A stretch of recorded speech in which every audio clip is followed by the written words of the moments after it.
მოდით კიდევ აგიხსნით რატო ჩამოვედით ქობულეთში დილა ადრიან კონკრეტულად ქობულეთის ბაზარში ჩვენი ტელევიზიის თანამშრომელმა მოგვაწოდა კადრები რომელსაც თქვენ ნახავთ და აი იმ კადრებში გადაღებულმა სურათმა დაგვარწმუნა რომ ნამდვილად უნდა ჩამოსულიყავით ქობულეთის ბაზარში და ჩვენი თვალით და ჩვენი კამერების მეშვეობით გვენახა თუ რა ხდება ამა თუ იმ სექციაში.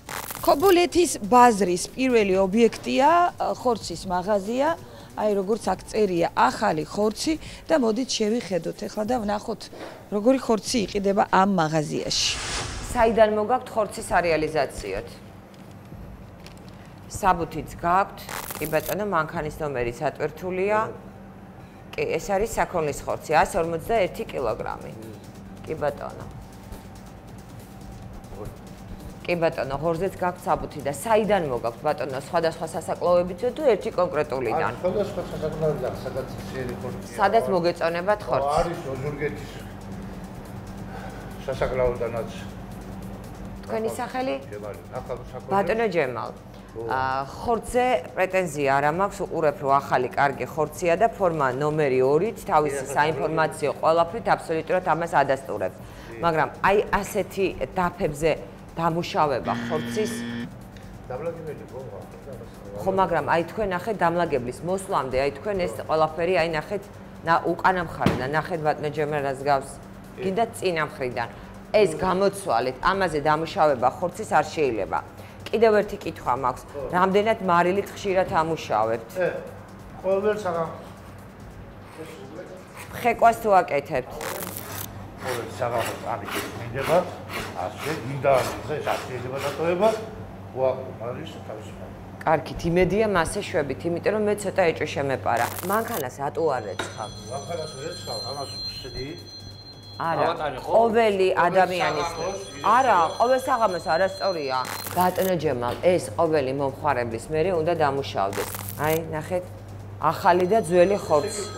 მესმის რომ გამწოვიც მუშაობს და კონდიციონერიც გაქვთ, მაგრამ ფიზიკურად, როდესაც არის გარეთ 30 გრადუსი, თქვენ აქ ტემპერატურას ვერ შეინარჩუნებთ და აი ხორცი ამ შემთხვევაში ძალიან მარტივად და მალე ფუჭდება. ამიტომ არ შეიძლება. აი ხორცი ვნახოთ, ეხლა რა მდგომარეობა აქვს. ახალი გაკეთებული მაცივარია. კი ბატონო, ხორცი ყველა აბსოლუტურად დამღიანი არის. უბრალოდ აი იმ მაგიდაზეც ხორცის დადება არ არის სწორი. უბრალოდ მაგიდაზე. არა, მაგიდაზე არა მაქვს საუბარი. აი ზევით რაცა გაქვთ. აი ამაზე მაქვს საუბარი, რომ გაჟღენთილია აი ეს. აი ნახეთ, მაგიდაც თავისთავად, აი ნახეთ, უკან გადის სისხლები და უკვე ისურება და გიფუჭებთ არაჩვეულებრივ პროდუქტს. როგორ ისურება, ნახეთ?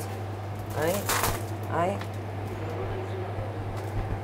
და აი ქვედა ნაწილის როგორი დაბინძურებულია.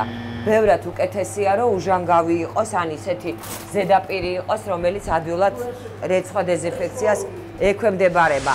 აი ესეთი პატარა მაღაზია, ნამდვილად ცუდი არ არის, ანუ შედარებით სუფთა. აგერ ვხედავთ ჩვენ დახელ მაცივრებში ხორცია. ვიზუალურად ხორცი გამოიყურება ჯანსაღად, თუ დაგითხრათ, აი ახლა ეს ხორცი რომ ენახა, ალბათ ვიყიდიდი, მაგრამ ძალიან მნიშვნელოვანია თუ როგორ პირობებში ინახება. აი როგორც მადონამ აღნიშნა, ის რომ ხორცი ახალია არ ნიშნავს, რომ ის კარგ პირობებში ინახება. სანიტარული ნორმები უნდა იყოს დაცული აუცილებლად. ბატონ ჯემალთან ვართ მაღაზიაში, გავიცანით ბატონი ჯემალი. კარგად ვიდის ვაჭრობა, ხორცს ყიდულობენ? ბატონო, ეს არ არის ერთი ობიექტი, რომელსაც ჩვენ დღეს ქობულეთის ბაზარში გადავიღებთ, მაგრამ თუ რა ხდება კონკრეტულ ამ მაღაზიაში, ბატონ ჯემალის მაღაზიაში, თქვენ უკვე ხედავთ. დამლაგებელი ჯერ არა ადრია, რომ ამას ყველაფერს ამოსულის სუპერ. არა, გამლაგებელი მაშინ ბატონ ჯემალ უნდა დაიბაროთ ადრე, ასე არ შეიძლება, ნახეთ, ან ძალიან მაპატიეთ და ცუდი დამლაგებელი ყავთ. ხო. მე ძალიან მწუხვარ, მაგრამ ფაქტი ჯიუტია, ცუდი დამლაგებელი ყავთ. ეს თქვენი კარადა არის, სადაც საჭმელი. ეს მე საერთოდ არ მეხება, ღმერთმა შეგარგოთ, ყველაფერი მესმის. ნუ აქ თქვენი, აი ნახეთ, კიდე ეს არის ფაქტიურად ისეთი ტერიტორია, სადაც ძალიან მნიშვნელოვანია, რომ სუფთა იყო. ჭერით ჩამოსაფერთხია, ნახეთ, 4 დღეს დამთავრებული რემონტში ამდენი აბლაბუდა იყო, სადაც ღია პროცესი მიმდინარეობს, არ არის სწორი.